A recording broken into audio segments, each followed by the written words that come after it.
అందరికీ నమస్తే. నేను మీ anchor Lavanya. Welcome to social post. ప్రస్తుతం ఈ రోజు మనం రఘువీర్ రెడ్డి సార్ గారితో ఉన్నాము. ఒకసారి వారి మాటల్లోనే అడిగి తెలుసుకుందాం. ఎందుకంటే సోషల్ పోస్ట్ లో ఎక్కడ చూసినా కూడా మీడియాలో ఇప్పటివరకు చాలా అలచలెత్తున్నటువంటి టాపిక్ కవితక్క గురించి. అసలు ఏంటి ఈ లిక్కర్, అసలు ఈడీ ఎందుకు అంత సడన్ గా వచ్చి కవితక్క గారిని అరెస్ట్ చేశారు అనే టాపిక్ మీద ఈ రోజు సార్ తో మాట్లాడడానికి మేమున్నాం. ఒకసారి సార్ మాటల్లోనే అడిగి తెలుసుకుందాం. సార్ నమస్తే. నమస్తే మేడం. ఎలా ఉన్నారు sir? Fine fine. How are you? So fine sir, thank you. So next sir, ఇప్పుడు వచ్చేటువంటి ఎలక్షన్ ఎంపీ చూసుకుంటే ఆల్రెడీ ఎమ్మెల్సీ నుండి కవిత గారు నిజామాబాద్లో ఉండగా కూడా కేసీఆర్ గారు ఆయనను బరిలోకి దింపడం జరిగింది. ముందుగానే కేసీఆర్ గారికి కవిత గారు అరెస్ట్ అవుతారని చెప్పేసి ఏమైనా తెలిసి ఆయనను బరిలోకి దింపారా? అది ఐ డోంట్ బిలీవ్ దట్. అది నేను అనుకోను అట్లా మేడం.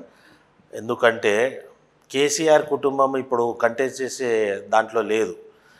బికాజ్ లాస్ట్ ఎలక్షన్స్లో వాళ్ళని ఎట్లయితే ఒడగొట్టినరో ప్రజలు, వాళ్ళ గురించి ప్రజలు తెలుసుకున్నారు. ఇప్పుడు 10 ఏళ్ళ దోపిడీ రాజ్యము, ఆ 10 ఏళ్ళ డిక్టేటర్షిప్ తర్వాత ఇప్పుడు ప్రజలు మేల్కుంటున్నారు.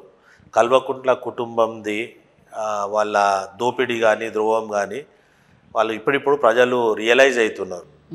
సో ఆడికెళ్ళి కవిత గారు అయితే 1000% ఐఎమ్ ష్యూర్ ఆమె కంటెస్ట్ చేయకపోతుండే ఆమె. సో దానికి దీనికి సంబంధం ఏమీ లేదు. ఆడ ఐ థింక్ బాజిరెడ్డి గోవర్ధన్ గారిని పెట్టినట్టున్నారు. అది ఆడ గెలిచేది కూడా లేదు. బీఆర్ఎస్ వాళ్ళు గెలుస్తారని మాత్రం నేను అనుకోను. డిపాజిట్ వస్తే వాళ్ళు అదృష్టంగా భావించాలి. సార్ నెక్స్ట్ ఇప్పుడు కవిత గారి అరెస్టు ప్రకారంగా వచ్చేటువంటి రాజకీయ పరిణామాలు చూసుకుంటే ఎలాంటి పరిణామాలు జరగవచ్చు, ఎలాంటి చోటు చేసుకునే విధానం ఉంటుంది? అంటే కవిత అరెస్ట్కిను ఇప్పుడున్న రాజకీయ దానికి మీ సంబంధం లేదని నేను అనుకుంటాను. ఎందుకంటే బీఆర్ఎస్ పార్టీని ప్రజలు రిజెక్ట్ చేసిండ్రు అండ్ రిజెక్ట్ చేస్తూనే ఉంటారు. బీఆర్ఎస్ పార్టీకి ఇప్పుడు ప్రజెంట్గా మీరు చూస్తే వాళ్ళకు ఎక్కడ ఒక ఎంపీ కంటెస్టెంట్ దొరకని పరిస్థితి. షేవల్లాలో రంజిత్ రెడ్డి గారిని నిలబడమంటే అతను నిలబడని అన్నాడు. సో మెదక్లో ఇప్పుడు కేసీఆర్ గారు వస్తారని మేము అనుకున్నాం. ఎందుకంటే నాది మెదక్ పార్లమెంట్ కాన్స్టిట్యున్సీ నాది. దాడ ఒంటరి ప్రతాప్ రెడ్డి గారిని నిలబెట్టినట్టున్నారు. అంతకంటే ముందు వెంకటరామరెడ్డి గారిని నిలవడమంటే ఆయన నిలబడను అన్నారు.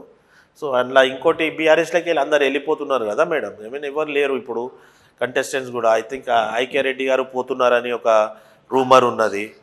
అండ్ వెంకటరామరెడ్డి గారు ఎమ్మెల్సీ పోతున్నారని రూమర్ ఉన్నది. మన భువనగిరి ఎక్స్ఎమ్మెల్యే ఎప్పాయిలే శేఖర్ రెడ్డి గారు పోతున్నారని ఒక రూమర్ ఉన్నది. సో అందరూ రియలైజ్ అయిపోయినారు ఇప్పుడు వీళ్ళ కల్వకుంట్ల ఫ్యామిలీ ఏంది, వాళ్ళ డిక్టేటర్షిప్ ఏంది, the way they treat. So అందరికీ ఎరికైంది. ఐ థింక్ అది ఇక క్లోజ్ అవ్వాలి అనేసే ప్రజలకు ఉన్నది. కాబట్టి క్లోజ్ చేసుకొని కల్వకుంట్ల కుటుంబము వారి పని చేసుకుంటే అయిపోతుంది. రాజకీయాలు కాకుండా, ప్రజా జీవితంలో లేకుండా వారి పని ఏదన్నా బిజినెస్ చేసుకుంటే బాగుంటుంది. కేసీఆర్ గారు ఫామ్ హౌస్లో కూర్చొని వ్యవసాయం చేసుకుంటే బాగుంటుంది. ఆయన కూడా మొన్న కూడా పడ్డాడు, నడుమిరిగింది. ఇప్పుడు అవసరం లేదు, ఆయనకు పెద్ద మనిషి అయిపోయిండు. సో ఐ థింక్ ఈ should retire and have a good life. So మీరు ఇప్పుడు కేసీఆర్ గారి గురించి మాట్లాడారు కాబట్టి సో నా క్వశ్చన్ ఏంటంటే సార్, ఆమె తన కన్న కూతురు అలా వెళ్తూ ఉంటే ఇప్పటి వరకు కూడా ఆయన ఎలాంటి స్పందించలేదు. అంటే రాజకీయ పరంగా చూసుకుంటే బీజేపీ పార్టీ నుండి అంటే వాళ్ళిద్దరి మధ్యలో ఫ్రెండ్షిప్ ఎక్కువ లేకపోవడం వలన, వాళ్ళని కలవలేకపోవడం వలన ఇప్పుడు తనను తీసుకుపోయారని చెప్పొచ్చా? లేకపోతే కేసీఆర్ గారిని ఎక్కడైనా ఏదైనా ఇరికిస్తారా మళ్ళీ అని చెప్పేసి తినలాగా అని చెప్పేసి పక్కకు దొప్పుకున్నాడా?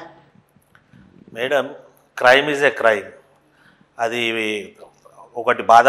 యాజ్ ఎ ఫాదర్, తండ్రిగా కేసీఆర్ గారికి ఎవరికైనా బాధ ఉంటుంది. కేసీఆర్ గారికి ఎవరి ఇంట్లో ఏదైనా కూడా బాధ ఉంటుంది. కాకపోతే ఒక ప్రజా జీవితంలో ఉన్న లీడరు, ముఖ్యమంత్రి బిడ్డ అంత పెద్ద స్కామ్ చేయవలసిన అవసరం లేకుండే. అటువంటి దాంట్లో ఇన్వాల్వ్ అయ్యే అవసరమే లేకుండే.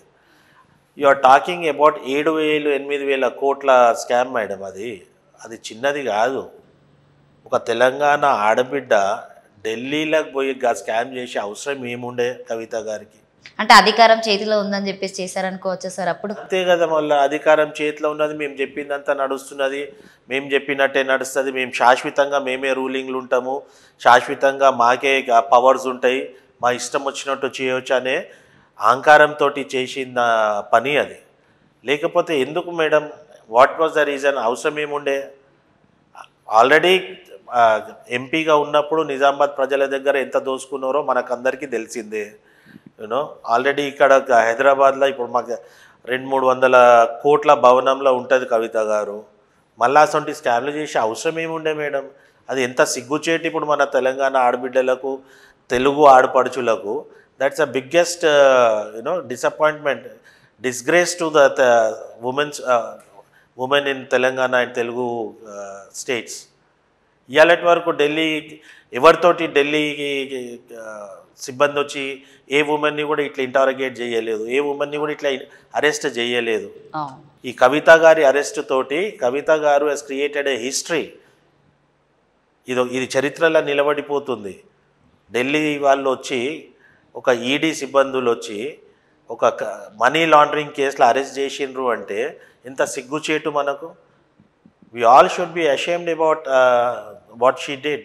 ఆ సిగ్గుచేటు మన అందరికీ. ఇంత దారుణంగా చేసిన క్రైమ్స్ ఇంకా ఏమేమి ఉన్నాయో అసలు మీ ద్వారా నేను మన కరెంట్ ముఖ్యమంత్రి రేవంత్ రెడ్డి గారికి మాది ఒక పర్సనల్ రిక్వెస్ట్ యాజ్ ఎన్ ఎన్ఆర్ఐ, ఈ షుడ్ రిమూవ్ మన సిబిసిఐడి రాకుండా కేసీఆర్ గారు సంథింగ్ ఈ ఫైల్ సంథింగ్ ఆ కోర్టులో. వీళ్ళు if they remove that, CBCID should come and enquiry into Kaleshwaram project. TRS వాళ్ళు బీఆర్ఎస్ వాళ్ళు చేసిన ప్రాజెక్ట్స్ అన్నీ దే షుడ్ బి ఇన్వెస్టిగేటెడ్. ఎన్ని కుంభకోణాలు అయినాయో మనకు తెలుసలేదు. ఇది ఓన్లీ లిక్కర్ మాత్రం ఇది ఒక్కటే బయటపడే, just tip of an iceberg. So ఇది చాలా చిన్నది. ఇది ఇక్కడ ఉన్న హై రైజ్ బిల్డింగ్ పర్మిషన్స్ మీరు ఇప్పుడు చూస్తే 60 feet రోడ్ మీద ఆల్రెడీ జామ్ ప్యాక్డ్ ట్రాఫిక్, దాని పక్కకు ఒక 10,000 అపార్ట్మెంట్స్ల పర్మిషన్స్ ఇచ్చిండ్రు. How will anybody go? ఇవాళ నుంచి ఇంకో 5-10 years తర్వాత 10,000 అపార్ట్మెంట్లు అంటే 20,000 కార్లు ఉంటాయి. Already jam packed road, infrastructure లేని అపార్ట్మెంట్ పర్మిషన్స్ ఎందుకు ఇచ్చిండ్రు? All high rise buildings permission ఏం చూసి ఎందుకు ఇచ్చిండ్రు? First of all water facility ఉండదు, రోడ్ ఫెసిలిటీస్ లేదు, zero infrastructure. So all this should be investigated. తప్పేం లేదనలా. కాళేశ్వరం ప్రాజెక్టు కేసీఆర్ గారు ఇంజనీర్ కాదు, ఆయన బూతులకు ప్రెస్ వాళ్ళు ఇంటుండే వెళ్ళిపోతుండే, ఎవరైతే క్వశ్చన్ చేయకపోతుండే, ఆయన క్వశ్చన్ చేయనీయకపోతుండే అతను. So CBCID enquiry should be done on Kalvakuntla family and many projects. The major project is Kaleshwaram. అది మా అభిప్రాయం. Thank you sir. Okay, thank you Social Post for taking me. I request everybody to like this, subscribe to Social Post and keep watching Social Post. Thank you. So thank you so much అండి. మీకు కనుక ఈ video నచ్చితే like చేయండి, share చేయండి, comment చేయండి. Thank you.